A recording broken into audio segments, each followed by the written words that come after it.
მოგესალმებით ტაბულას ეთერში ჩვენ საუბრობთ რელიგიაზე მე ლევან სუთიძე ვარ გმადლობთ რომ გვიყურებთ ერთწლიანი დუმილის შემდეგ კათოლიკოს პატრიარქ ილია მეორის მოადგილე ქორეპისკოპოსი იაკობი ამეტყველდა მისი განცხადება კონსტიტუციური შეთანხმების მიხედვით და ისედაც ავტომატურად წარმოადგენს საპატრიარქოსა და მთელი ეკლესიის პოზიციას სწორედ ამიტომ არ მეჩვენება მორალურ კომპრომისად მოძალადეს უპასუხო ორგანიზებული დანაშაულით სახელგანთქმული მღვდელმთავარი ილიაუნის პროფესორებს ქვეყნიდან გაძევებით დაემუქრა და არც პირადად მე და ვიწყები ვარ. პასუხს მოგთხოვთო. შეგვიძლია ვნახოთ ჩანაწერი. წელიწადზე მეტი არ მიხარდა. ასე არ გამოსულა. ისე ვარ ხოლმე. და ტაბურის ტელევიზია და ეს ბოკერია და მისი სოლის ტელევიზია ძალიან რასუთიძე ვაჟბატონი ჯერ ჩვენი რელიგიის არის, უცხო რელიგიის არის, ვინ ეკითხება ჩვენ საქმეებში შარებს, ხო? უსმენდეს მე მომესენიო და 17 მაისს გადაყენეთ რა ეთქობა მაგათ შეეშალა ხები რა მაგათ შეეშალა რაღაცებში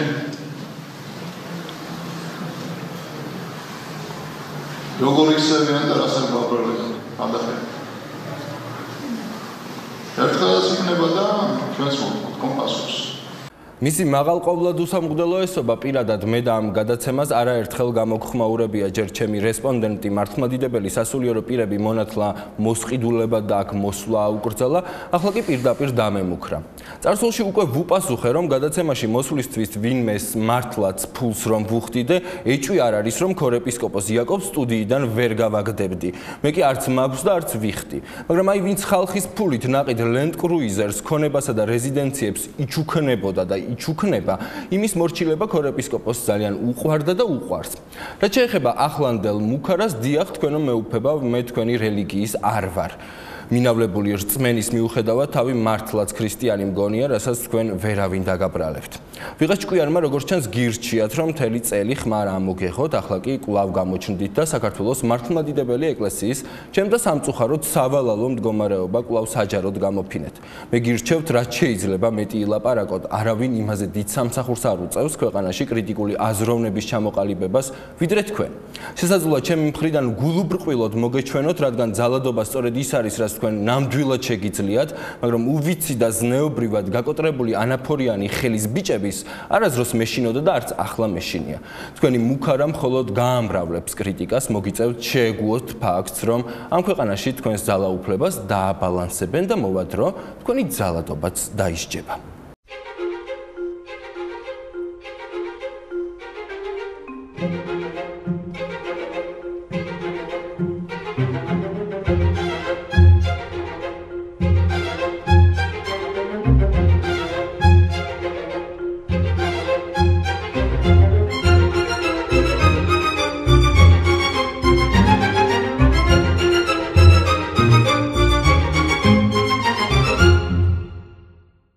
საუბარი რელიგიაზე ეთერში ბრუნდება. დღეს ჩვენი სტუმარია თეოლოგი ლევან აბაშიძე. ჩვენ მასთან ერთად ვისაუბრებთ მორჩილების კულტურაზე ეკლესიაში, მორჩილებაზე, როგორც ასეთზე, როგორც მას ასწავლის საქართველოს მართლმადიდებელი ეკლესია და ისე როგორც სხვა დასავლური ქრისტიანული ეკლესიები. მოგესალმებით ბატონო ლევან, დიდი მადლობა ჩვენთან მოსვლისთვის, ჩვენთვის ეს პატივია. პირველ რიგში რაც მინდა გკითხოთ, ხო? ძალიან ხშირად გვესმის ეს თემა, ხო? მორჩილების თემა, მორჩილება ღვთისნების მიმართ, ეკლესიის ნების მიმართ, მღვდლის და ასე ვთქვათ, მოძღვრის ნების მიმართ, აი ამ სათაურებით, ხო? მორჩილების აუცილებლობაზე საუბრობენ საეკლესიო პრესა, ხო? გამოაქვთ ხოლმე დიდ სათაურებად და ასე შემდეგ და ასე შემდეგ. ნუ ჩვენ ვიცით, რომ მორჩილება არის ერთ-ერთი აღთქმა, რომელსაც დებს მონოზონი, ბერი, ხო? ბერ მონოზონს, რასაც ეძახიან ჩვენთან, ხო? ქალწულებასთან და ასე მონასტრისგან გაუსვლელობასთან ერთად.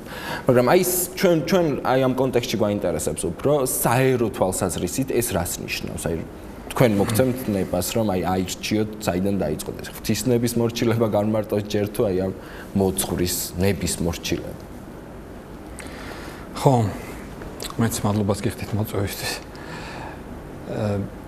საერთოდ მორჩილებაზე როცა საუბრობთ, უნდა აუცილებლად თქვათ კიდევ ერთხელ ქრისტიანობაზე, ანუ ჩვენ ყველაფერში ვიმყოფებით ქრისტიანობის კონტექსტში და მცირეოდენი, ასე ვთქვათ, შევახსენებ ჩვენ მაყურებელს, რაზე არის საუბარი. ესე იგი, ქრისტიანობა ნიშნავს, რომ ასე იგი ადამიანს წამს ქრისტე, ის ხდება ამ ქრისტეს სხეულის ნაწილი, ანუ რასაც ჩვენ ვეძახით ეკლესიის ნაწილი, სადაც არის სული წმინდა და სადაც თვით ქრისტე არის, ანუ ჩვენ ქრისტიანებს გვწამთ, რომ ქრისტე არ იყო მხოლოდ წარსულში, ჩვენთან არის ქრისტე. და შესაბამისად ქრისტიანული ცხოვრების ნაწილი არის ის, რომ შენ უნდა შეასრულო, უნდა ეცადო შეასრულო ნება ქრისტესი და ნება ღვთისა. ანუ ნება ღვთისა. და აი განსაკუთრებული, ვინაიდან თქვენც ახსენეთ ეს მონაზვნების გზა, ესე იგი განსაკუთრებული ქრისტიანის მსახურება არის ის, როდესაც ქრისტიანი ყველა ქრისტიანი ამისათვის მოწოდებული რასაკვირველია, მაგრამ აი განსაკუთრებული მსახურება არის ის, რასაც ჩვენ ხვდებით სახარებაში, როდესაც ახალგაზრდა ეკითხება ქრისტეს, აი რა ვქნა მე, ასე ვთქვათ, მინდა რომ შემოგიდგე, ანუ მოყვე შენ მთლიანად, ისე უნდა წადი, გაყიდე ყველაფერი რაც გაქვს, დაურიგე ღატაკებს და შემომიდექ იმე. და სახარებაში არის ეს რამე, რომ ის წავიდა დამწუხრებული, ვინაიდან მან იცოდა რომ ამას ვერ შეძლებდა. და იქ შემდეგ მოდის ეს პასაჟი, რომ იესო ამბობს, რომ ის მდიდარია და ძნელია მდიდრისთვის შევიდეს სასუფეველში, ანუ მთავარი აზრი ის არის, რომ მას ჰქონდა სიმდიდრე, რომელიც ვერ დატოვა. და ეს სიმდიდრე არ არის აუცილებელი იყოს ქონება, მიწები ან რაღაც, ხო, მანქანები. ეს შეიძლება იყოს ჩემი ცოდნა, მაგალითად, ჩემი განათლება, ან ჩემი წიგნები, ან ჩემი ურთიერთობები, ჩემი სამეგობრო ან რაღაც. ანუ შენ მთლიანად თუ გინდა რომ რაც რო შენ ამისთვის მზად უნდა იყო. ეს არ ნიშნავს რომ აუცილებლად უნდა მიატოვო ყველაფერი და წახვიდე.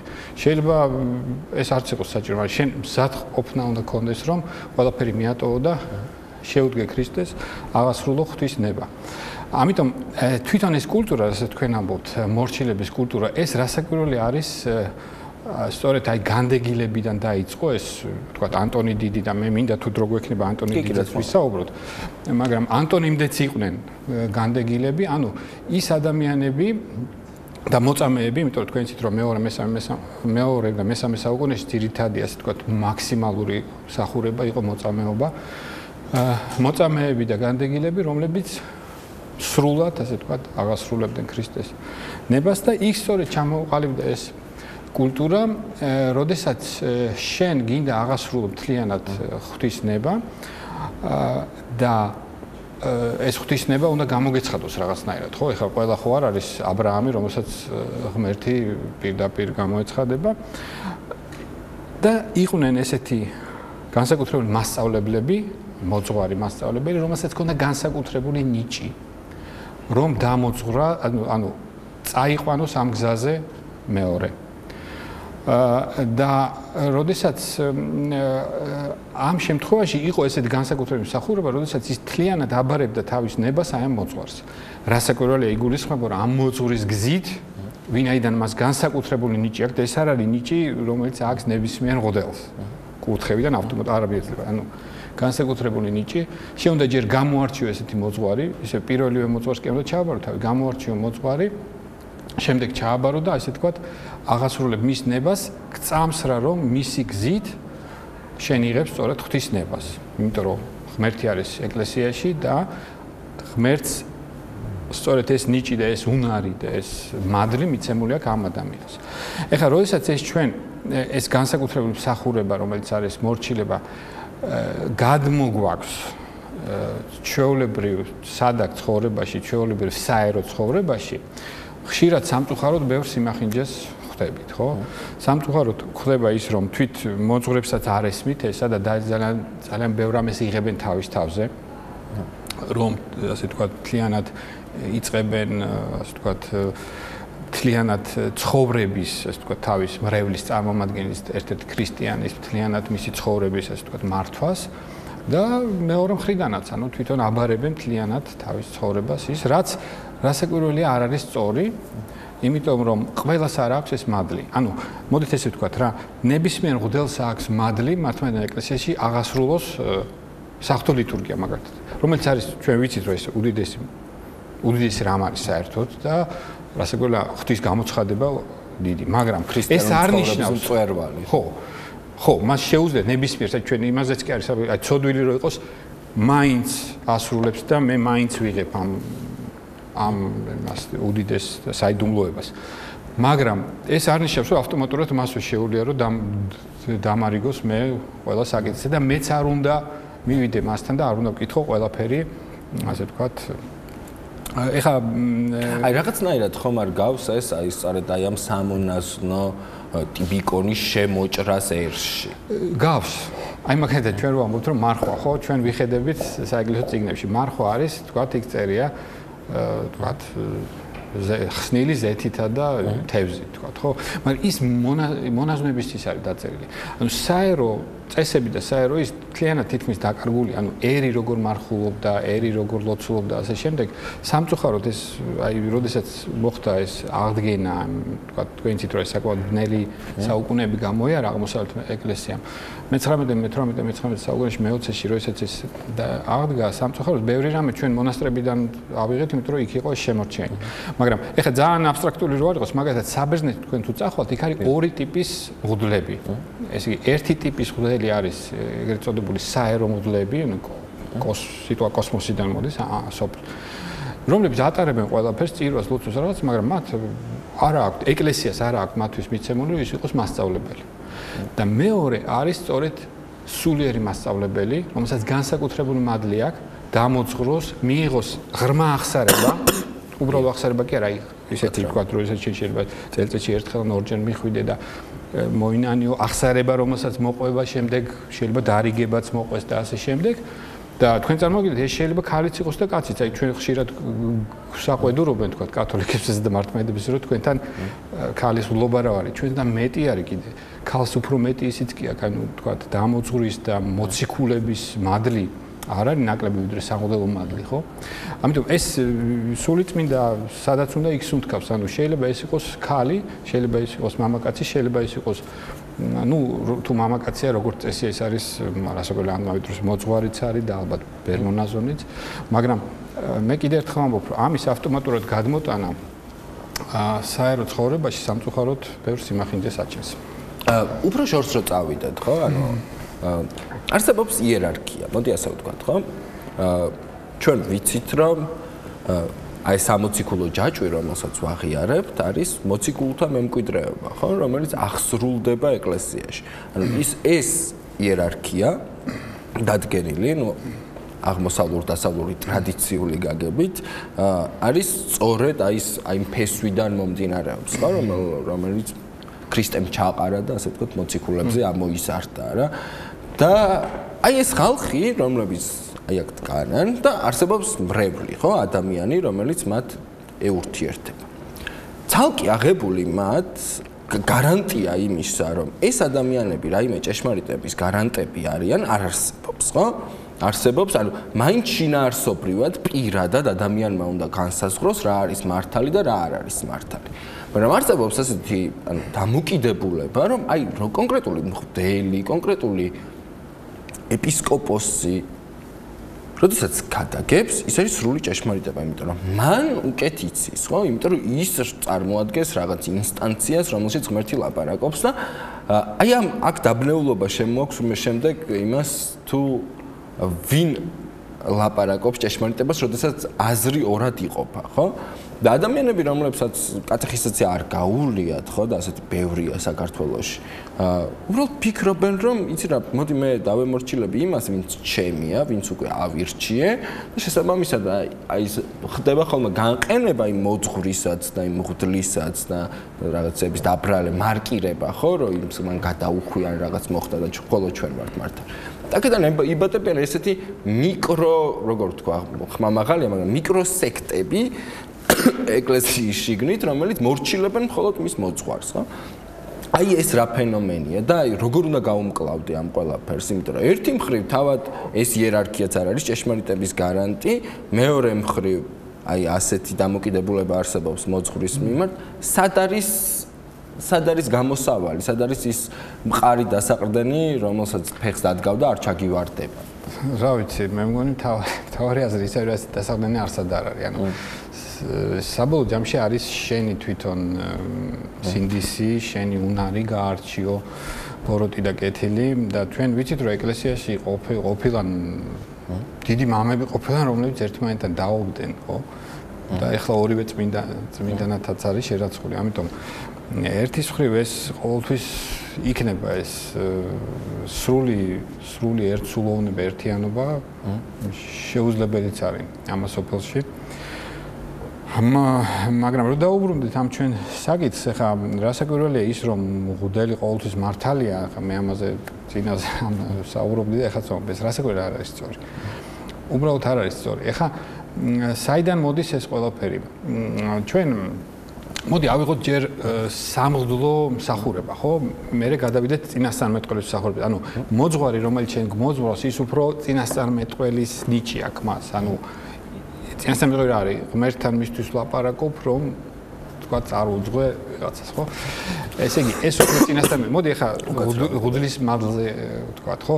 ჩვენ ვიცით ახალ აღთქმაში, რომ ახალ აღთქმაში ნათქვამია პირდაპირ, რომ აღარ არსებობს ღუდლობა. დამთავრდა ერთი არის ახლა მღვდელი, ეს არის თვითონ იესო ხრისტე. აბა რაღა არის ჩვენი მღვდლები მაშინ? ვინ არიან? და თქვა, სწორედ დავა, როდესაც იყო პროტესტანტები და რაღაცა პროტესტანტების ხშირად ვარდებოდნენ იქეთ საერთოდ რა გვინდა ეს ეპისკოპოსი და მღვდელი თუ ყველანი ჩვენ საღვდლო მადლი გვაქვს და ასე შემდეგ. არა, ღუდლობა არის საჭიროა, მაგრამ ჩვენ უნდა გვესმოდეს კარგად, რომ ეს ღუდლები, რომლებიც ჩვენთან არიან, ეს როდესაც მე უყურებ მას, ან ვიღებ მისგან, თქვათ, ზიარებას, მე მას უყურებ როგორც ქრისტეს. ანუ პირდაპირ რა თქვა, თქვენ ეპისკოპოსი ისე უყურებთ როგორც ქრისტეს. ანუ ეს აქ წინააღმდეგობა სინამდვილეში არ არის, ხო? გარკვეული აზრით მართლაც ღდელი, რომელიც გამოაქვს ბარძიმი და რომელიც გაძლევს, მაშინ ის არის ქრისტე, ამიტომ მე ქრისტესგან ვიღებ. ხო, რიტუალურად დაცოცხლებულია, ხო, დაფარნების. ქრისტესგან ვიღებ, ამიტომაც ახლა მე მაგალითად ახლა კათოლიკებს ძალიან დიდ პატივს ვცემ, მაგრამ ეს კათოლიკების ის რომ თქვა ნაცვალი არის დედამიწაზე თუ არ არის ნაცვალი არ არის ნაცვალი იმ გაგებით რომ ქრისტე აქ არის. ანუ ნებისმიერი ეპისკოპოსი რომელთანაც შენ მიდიხარ და რომელიც ზიარებას გაძლევს, ის ქრისტეა ჩემთვის. ამიტომ აი ეს ესეთი დუალიზმია რომ ყოველთვის ეს ქრისტიანობას ესეთი დუალიზმია კი და ჯერ არ. ანუ კი ეს ნიშნავს რომ უკვე დადგა ის და ჩვენთვის რომ ზეციური იერუსალიმში ღუდლები აღარ იქნებიან იმ გაგებით რომ ყველას ექნება ეს საღვდლო სახურება და ჯერ არა, იმიტომ რომ ჯერ კიდე ჩვენ გვჭირდება ეს რიტუალიც გვჭირდება, ღუდელიც გვჭირდება, ეკლესიაც გვჭირდება და ასე შემდეგ, ხო? ამიტომ უკაცრავად დავამთავროთ. ეხლა რომ გადავიდეთ უკვე მოძღვრის ინსტიტუტზე, მოძღვრის სახურებაზე. აი მოძღვრის მე სხვა შორის იმის მომხრეც არ ვარ, ზუსტად იყოს აუცილებლად 7 საიდუმლოება ან თქვათ რაღაცა ეს რაღაც სქემები ესე თქვათ. მოდი ერთი ძალიან დიდი მადლი არის საღვდლო სახურება, მეორე არის მოძღვრის სახურება, როგორც მოძღვრის, ხო? აი ეს მოძღვრის სახურებაც არ ნიშნავს რომ ეს მადლი ყველას აქვს, ხო? ეს მადლი არის განსაკუთრებული და დიდი მადლი. ამიტომ აი მაგალითად აი ესეთ მართლმადიდებლურ ქვეყნებში, რომელშიც უფრო დაღვინებულია, ხა ჩვენ ძალიან დიდი ტრადიცია გვაქვს, მაგრამ სამწუხაროდ 30-40 წელია, რაც მე სწორედ აი 80-იან წლებში დავიწყე ეკლესიის სიარული და მე მახსოვს როგორ ესე თითქმის ჩემი თანატოლები ღუდლებად იკურთხებოდნენ რაღაც ჩვენ ერთად ამას ვიწყებდით და ბევრი რამაც გვეშლებოდა ხო ესეც არის. ხო და აი სადაც უფრო მეტად დაღვინებულია თქვა საბერძნეთ ხო რუსეთმა ძალიან მძიმე პერიოდი გამოიარდა რაღაცა. აი იქ უფრო რაღაცნაირად შეიძლება იქ ეძებენ სწორედ ამ მოძღვარს აი თქვა თუ იგივე დასავლეთ ევროპაში. ხო მაგრამ ეს როგორ განირჩევა ანუ რაღაც კრიტერიუმი არსებობს? აი მაგალითად მიდიან მონასტერში, იციან რომ იქ არის მოძღვარი, რომელსაც აქვს დიდი გამოცდილება, სულიერი გამოცდილება და ეკლესიაც თავის ბეჭედს ასვამს. ეკლესიაც ამბობს ახლა მაგაზე შეგვიძლია თქვა რა არის ეკლესია და სად არის ეკლესია სულ და დავემორჩილოთ თუ თქვენ თავიდან თქვით, ხო?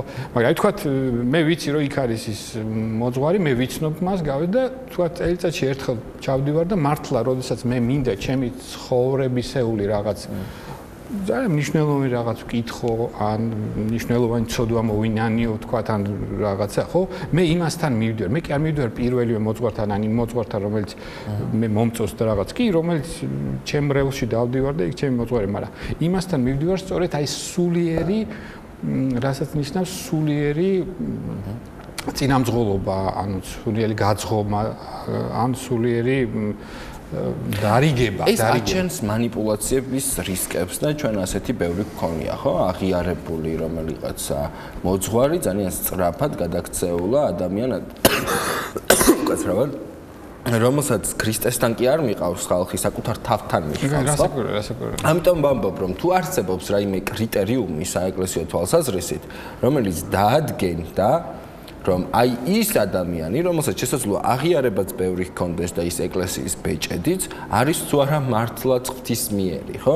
აი ამის დადგენა თუ ამის დადგენის რაიმე მე ვიცი რომ თეოლოგებს კანონიკურობა და ეს ტექსტები და ეხლა თქვენ კიდევ ახსენეთ რომ მოწესრიგება, ხო, რაღაცა სრულად მოწესრიგება დიდად არ ხიბლავთ ხოლმე, ხო, 7 საიდუმლო არ ხიბლავთ და ასე შემდეგ და ასე შემდეგ. არა მხოლოდ ის რა ქვია აღმოსავლეთში, დასავლეთიდან მოვიდა სხვა ეს რომ მაინც 7. და დასავლეთში არ მოსწონს თვითონ ეკლესიის შიგნით ასეთი მოწესრიგებები ხოლმე 7-ია თუ 8 არის თუ რამდენი მომაკვდინებელი ცოდვა და რამდენი ნიჭი აქვს სულიწმიდას კიდევ, ხო? მაგრამ მე მაინც მინდა გკითხოთ, იმიტომ რომ რაღაცა ფაქტია, რომ ეკლესია მიიღო ეს რაღაცა წესრიგის სიმბოლოები და ჩვენ გვჭირდება უკაცრავად, აი ვიღაც ადამიანი ზის, რომელსაც არ ქონდა იმის დრო, რომ კატეხიზება გაეარა და უბრალოდ აინტერესებს ვის მიმართოს, ვისთან მივიდეს, რომ აი სულიერ გამოცდილებთან ფსიქოლოგთან ვერ განიხილავ, ხო, ამ გამოცდილებას, ხო? რაღაც სხვა ტიპის საუბარი შედგება ხოლმე ამ ორ სუბიექტ შორის. ვისთან მივიდე? ისე რომ არ გავხდე რაღაც манипуляციის მსხვერპლი, როგორი მსხვერპლიც გამხდარა ძალიან ბევრი. ხო, აი, თავარი რა ვიცი, ის თქვაც მე მინდა რომ საბოლოო გარანტიები არ არსებობს რა, მათ შორის ეკლესიაში, ხო? ერთ-ერთი რაც შეიძლება ჩვენ ვთქვათ, რომ ნათქვამია იგივე იესოს ნათქვამია, რომ ნაყოფით იცნობა, ხო? შეგვიძლია ჩვენ ეს კრიტერიუმი ვთქვათ, რომ აი, ვთქვათ, მე ვიცი, რომ ის მოძღვარი არის ისეთი მოძღვარი, რომელსაც ბევრს, ასე ვთქვათ, ბევრს უშველა, ბევრი დაარიგა და ასე შემდეგ და თავისთავად ახლა ეკლესიაც თუ ეკლესიას მე არ გულისხმობ აუცილებლად ვთქვათ, რომელიღაც საპატრიარქო ან საპატრიარქოს კანცელარია, ხო? ეკლესია ამ სიტყვის ვთქვათ ფართო ისეთი გაგებით. თორე თავარი რა არის, იცით რომ ყველაფერში არის თავისი დამახინჯების საშიშროება. აი საერთოდ სატანის ძალა რაში მდგომარეობს? ანუ ჩვენ ვიცით რომ ღმერთისგან მოდის ყოველი სიკეთე და უმეტესობა საერთოდ ყველა მიისწრაფის სიკეთისკენ, ხო? ეხლა ადამიანში ჩადებულია. მაშინ რატო არის ამდენი შეცდომა და საიდან აქვს სატანას ამხელა ძალა? სატანას თავისი არაფერი არ აქვს. ანუ თავარი ერთ-ერთი ჩვენი რაც ჩვენ ვიცით ასე ვთქვათ ქრისტიანობაში არის რომ სატანას თვითონ არაფერი არ შეუქმნია. ის თვითონ ღმერთმა შექმნა და დაცემული ანგელოზია. ანუ მაგრამ მისი საშინელი ძალა სწორედ იმაში მდგომარეობს, მას შეუძლია ყველაფერი აიღოს და დაამახინჯოს. აი ნებისმიერ ცოდვა რო ხო? ვთქვათ თან გაბაძოს, ხო? ვთქვათ რა არის მრუშობა, ხო? მრუშობა არის რაღაცა ძალიან დიდის, ძალიან დიადის და ძალიან საოცრების, რასაც ქვია მართლა სიყვარული, ხო? ორი ადამიანის სიყვარული და ერთიანობა ამ სიყვარულის საფუძველზე, ხო? რაც ღვთისაგან მოდის, რასაკვირველია. მაგრამ ეს თუ შენ დაამახინჯე, თქვათ, შეიძლება გავდეს ძალიან, ხო? თქვათ, იგი სხვა, სიძვა სხვა, ხო? შეიძლება გარეგნულად ძალიან გავდეს, მაგრამ შინაგანად აბსოლუტურად სხვა რამე, რატო ეს ის არის, სწორედ თქო დამახინჯებული. იგივე არის, რომ ეს მორჩილება ძალიან დიდი რამ არის.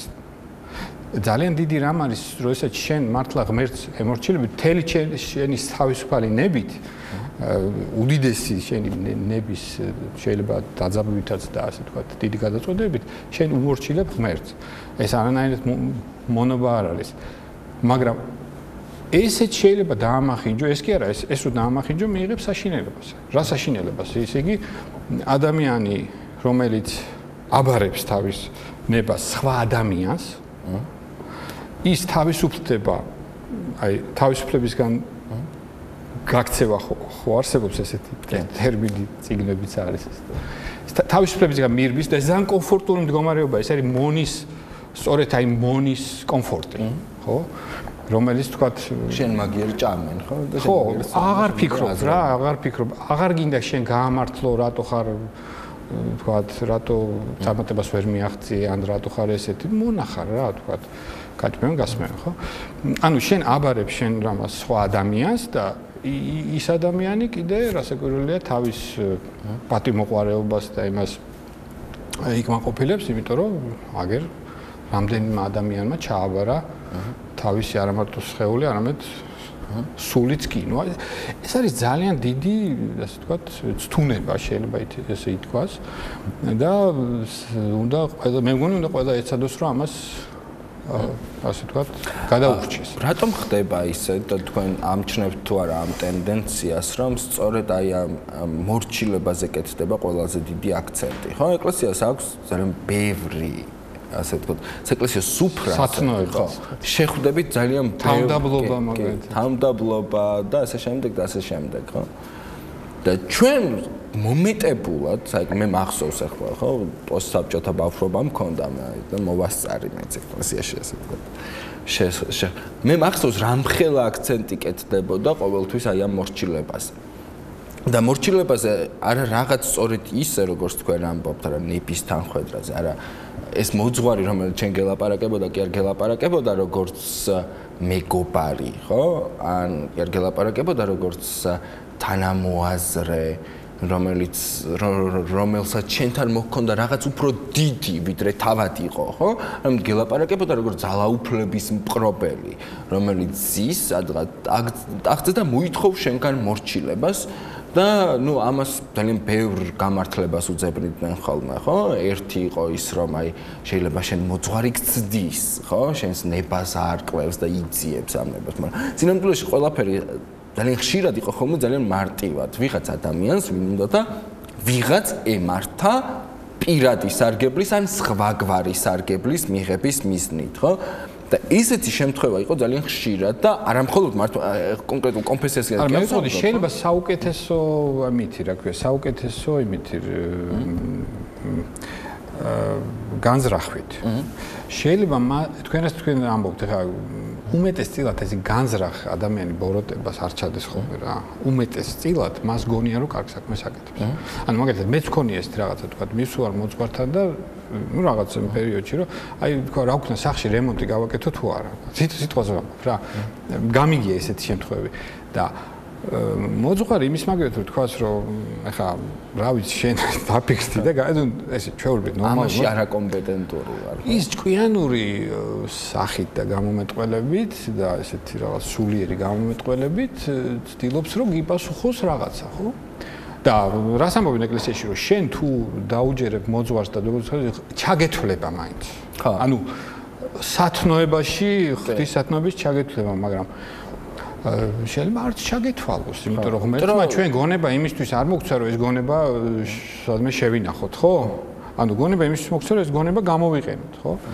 ამიტომ კიდევ ერთხელ ვამბობ რომ აი ეს მორჩილება ის დიდი მორჩილება რომელიც არის ის არის განსაკუთრებული მადლი და განსაკუთრებული მსახურება რაც ყოველდღიურ ცხოვრებაში ჯობია რომ ის არ ჩავთოთ და არ გამოვიყენოთ საერთოდ ანუ მოძღვარს ვკითხოთ რაც ეხება თქვა ღვთისმსახურებას ან თქვა რა ვიცი წესს ჩვეულებას და რაღაცა მაგრამ თუ შენ მართლა გინდა რომ ღვთისნება გაიგო და რაღაცა ერთი გარანტია არც ის არ არის რომ იქ სადღაც აი გარანტია საერთოდ არაფერში არ არის აი მთელი ქრისტიანობა ეს არის და მთელი ის ხო აი გარანტია რომ ეს მართლა ღმერთი მეუნება ამას თუ არა ეს საბოლოო ჯამში რაც არ უნდა მიხვიდე რა ზღვრამდეც და რაც არ უნდა იყვირო მაინც საბოლოოდ რჩება შენი საკუთარი რისკი და შენი საკუთარი პასუხისგებლობა ხო? კითხვის ნიშანი. ანუ ბოლომდე ვერაფერს ვერასდროს ვერ მოიქცეთ ხო? იქაც რო წახვიდე ხა მონასტერშიც რო წახვიდე ყველაფერი დააგდო.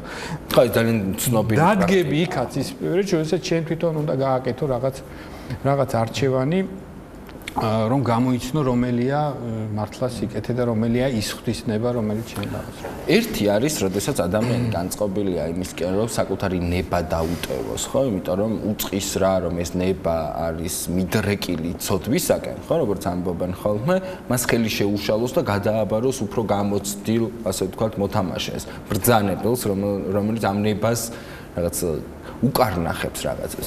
მეორე არის ხოლმე რომ აი ეს რელიგია სინამდვილეში ხდება მაგიზმი, ხო? ანუ მაგიზმი რას ნიშნავს, ხო? უშინაარსო პიროვნება არ მონაწილეობს რაღაც ქმედებაში. აი როგორც აი ამ ჭიქას რომ ავიღებ და დავდებ, ხო? და ეს ფიზიკის კანონია. ისე თუ განვახორციელებ მე რაღაცა ქმედებას, ხო? კონტაგენეტური მაგია და იმიტატიური მაგია, ხო? აი ამ წყალში თუ მოვურავ რაღაცა შეიძლება ის ზღვა აღელდეს, ხო? ანუ რაღაცა ხდება, იმის და მიუხედავად ჩემი ნება ამაში მონაწილეობს თუ არ მონაწილეობს, ხო? ასევე ხდება, რატომღაც გონია რომ სწორედ აი ამ მაგიზმისკენ არის მიდრეკილი, რომ მე პიროვნულად არ მონაწილეობ რაღაცაში, უბრალოდ ჩემი ნება არ იცვლება, მე არ ვიცვლები, ღმერთთან ურთიერთობა არ მაქვს, იმ პიროვნულ ღმერთთან, მასთან კონტაქტი არ მაქვს, უბრალოდ რაღაცებს ვაკეთებ იმისთვის, რომ რაღაც გამოვიწვიო უკეთესი ცხოვრება, ან თუნდაც უკეთესი საკუთარი თავი, ხო? აი ეს ზღვარი სად გადის? აი აქ. ხო, ძნელია, სწორედ აი მაგიასა და ჭეშმარიტ რელიგიას შორის განსხვავება, სწორედ ისე რომ მაგიაში არის რაღაცა ფორმულები და რაღაცები, თუ იმას აღასრულებ, ავტომატურად შენ მოძდებს ამას რაღაც შედეგი, ხო? რა ვიცი, სწორედ ამაშია საქმე, რომ ქრისტიანი მოწოდებულია იმისათვის, რომ იყოს გონიერი ამ დროს, ხო? ანუ მე ის თქმამდი, აი, ხანდახან არის, რომ თითქოს უნდა დაუტევო, მიატოვო შენი გონება და აზროვნების უნარი. არა, ყველაფერი ღვთისაგან არის, მათ შორის ლოგიკური აზროვნების უნარი, განსჯის უნარი, ეს განსჯის უნარი უნდა გამოიყენო შენ რასაკვირველია.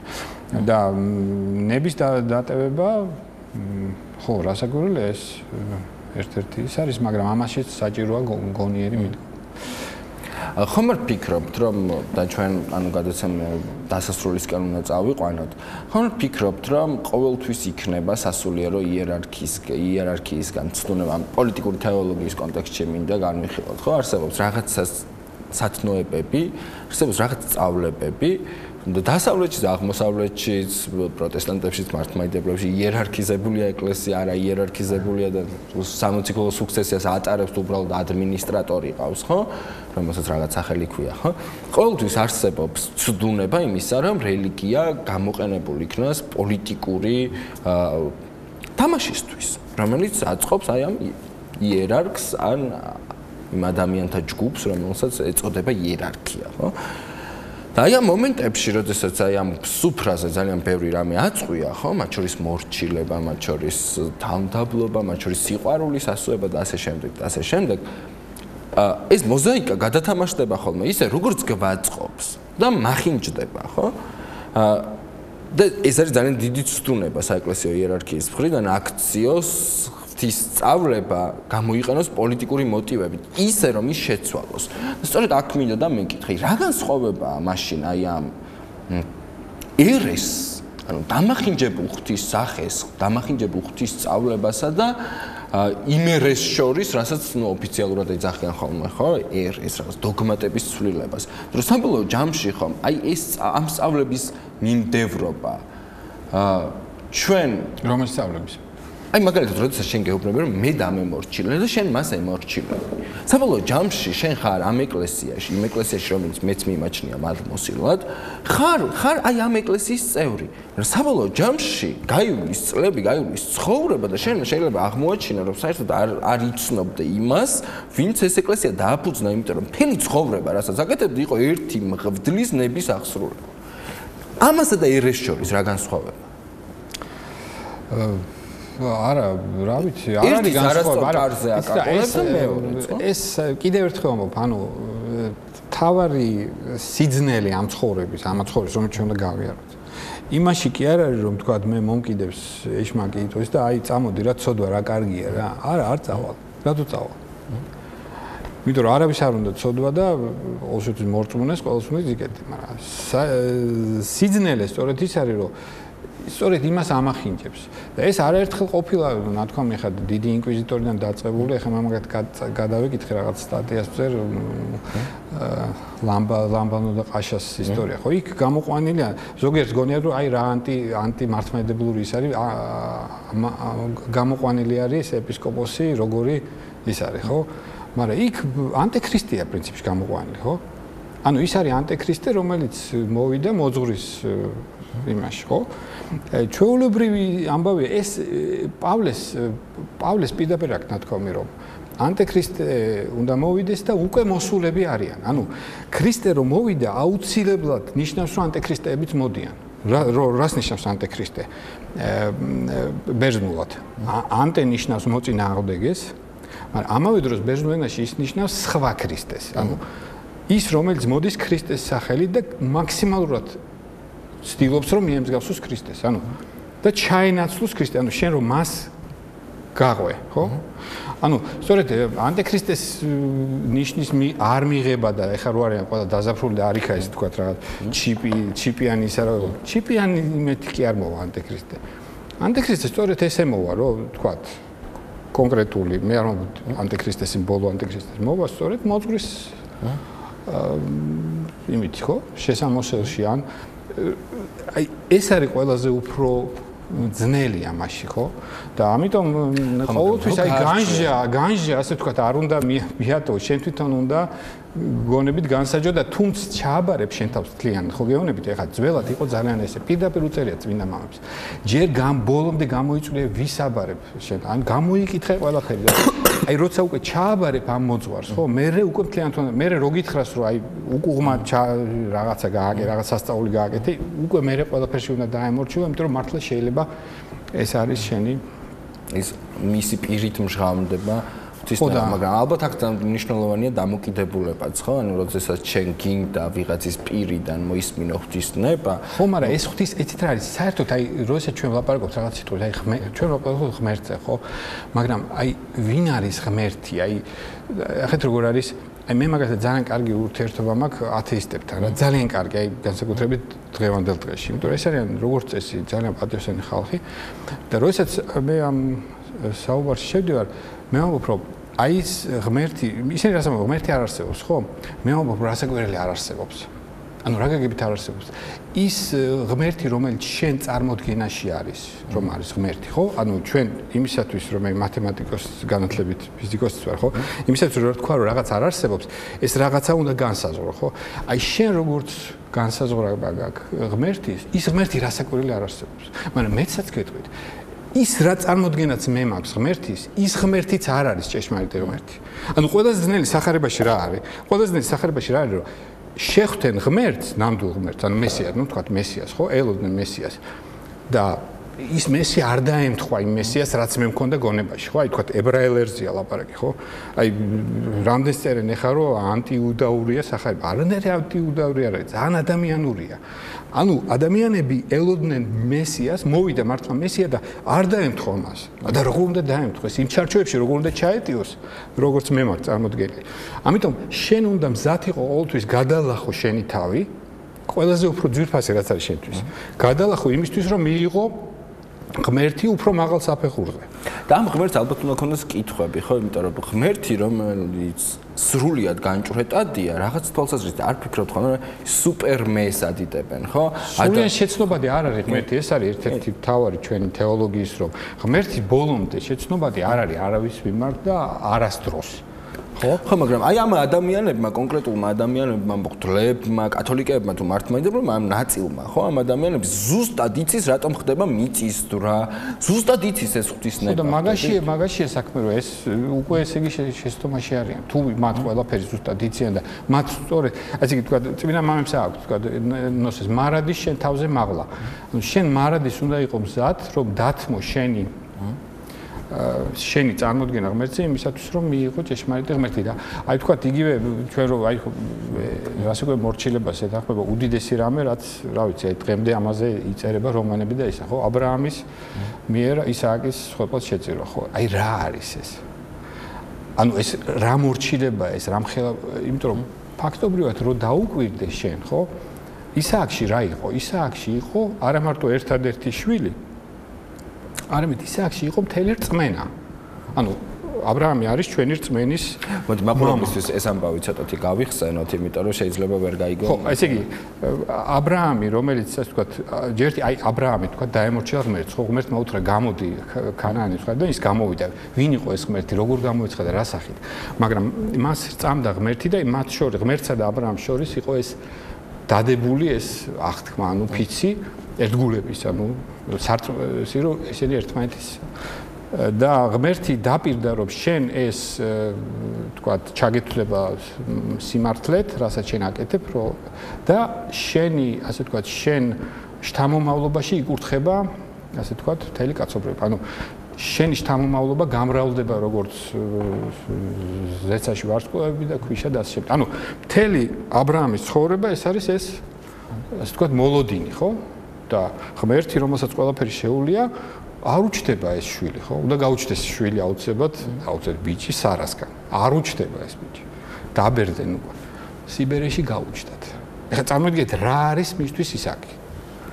ისაკი არის განკაცებული, განხორციელებული მისი ყველაფერი, ხო? და ღმერთი ეუბნება, რომ ეხლა სხერფლად უნდა შემწირო, მე უნდა შემწირო სხერფლად ისაკი. ანუ რა არის ეს ბოლომდე ასეთ ამის გაგება შესაძლებელი, მაგრამ ერთ-ერთი ამისი აზრი არის ის, რომ სწორედ აბრაამი გახდა ჩვენი რწმენის მამა. ის რომელმაც რწმენაც კი დათმო. ანუ აი ყველაფერი დათმო, რა მეტი რა უნდა დათმო, ხა თავისი რწმენაც კი მოიტანა ამ სამსახურს. აი ეს გადაწყვეტილება ძალიან საკამათოა. ეს პარადოქსალურია, ბევრი რამე აი ქრისტიანობაში არის სრულად პარადოქსალურია. ადამიანი რომელმაც ასე ვთქვათ რწმენის მამა, მან თავისი რწმენაც კი ასე ვთქვათ ღმერთისთვის სამსახურზე მოიტანა. მაგრამ როდესაც ეს ბიჭი, შვილი, ადამიანი, რომელიც მას უყვარს, მიხავს სამსხვერპლოზე, აი ამ ადამიანს, ხო? აქ მორალური დილემა მაინც არსებობს, იმიტომ რომ არ ვიცი რა როგორ გათქვეფილი უნდა იყო ღვთაებრივ ნებაში, ხო? როგორ სრულად უნდა იყო დამორჩილებული ამ ნებას, რომ მზად იყო აი ეს ბავშვი მიიყონა და მოიქნიო, ხო? უბრალოდ ხო ბაგაჟია, ხო? პრობლემა ის არის, რომ ძალიან ბევრი აბრაამის, ძალიან ბევრი შვილის თავზე აღმართული ხმალი შეიძლება არავითარმა ანგელოზმა არ გააკეთოს. აი ამ მონათხრობის პრობლემა სწორედ ის არის ხოლმე, ხო? რომ ვიღაც ჩათვლის, რომ ეს არის ღმერთი, ხო, აი ეს არის. შემდეგ მივა, აკურთხებს მუშს, ამოულეწავს ვიღაცას სახეს და მის ხელს სამწუხაროდ ანგელოზი და შეიძლება ღმერთი კი არა ეშმაკმა ჩაშურჩულა ის, ხო რა? არ ვიცი. აი მორჩილების თემას დავბრუნდეთ. ცხადი. ვის უნდა დავემორჩილოთ? ვის უნდა დავემორჩილოთ? ხო, ეს არის კითხვა. და როგორ გავარჩიოთ ღვთის ანგელოზი, ანუ ჩვენ ღმერთი გველაპარაკება ანგელოზის სახით. ის ღვთის ანგელოზია თუ ეშმაკი? ხო, აი სოლომონის ლოცვა, ხო, რომ რათა კეთილი გავარჩიო ბოროტისაგან, როდესაც ის ტახტზე ადიოდა და სხვათა შორის ამას ძალიან კარგად ციტირებს ბენედიქტე მე-16 თავის ბუნდესტაგის სპიჩში, რომ სიტყვაში უბრალოდ ეს ამბობს, რომ როდესაც შენ ხარ პოლიტიკოსი და გამოდიხარ არენაზე, ერთადერთი სურვილი დღეს რაც შენ უნდა გამოძრავებდეს არის არა ის, როგორ გავიხანგრძლივო ძალაუფლება, არამედ ის, როგორ გავარჩიო კეთილი ბოროტისაგან. ეს ძალიან რთული რამეა თანამედროვე სამყაროში, იმიტომ რომ ნუ გავამარტივებთ. ანუ შენ როდესაც მიდიხარ პირველივე მოძღვართან და ეკითხები ისა, შენ ამ საკითხს არა მართებულად ამარტივ. კი. გამოიკითხე შენი გული, ხო? კარგად. ძალიან დიდი მადლობა ბატონო ლევან სტუმრობისთვის. მეც ვიტოვებ რომ კლავ იქნები ჩვენი სტუმარი და თქვენ უკვე მეორედ დაგდებით ჩვენ. თუ დამიძახებთ. აუცილებლად. საუბარი რელიგიაზე ამით დასრულებულია. ჩვენ ერთმანეთს მომავალ 4 შაბათს შევხვდებით. გმადლობთ რომ გვიყურეთ და არ დაგავიწყდეთ მოიწონოს ჩვენი Facebook გვერდი.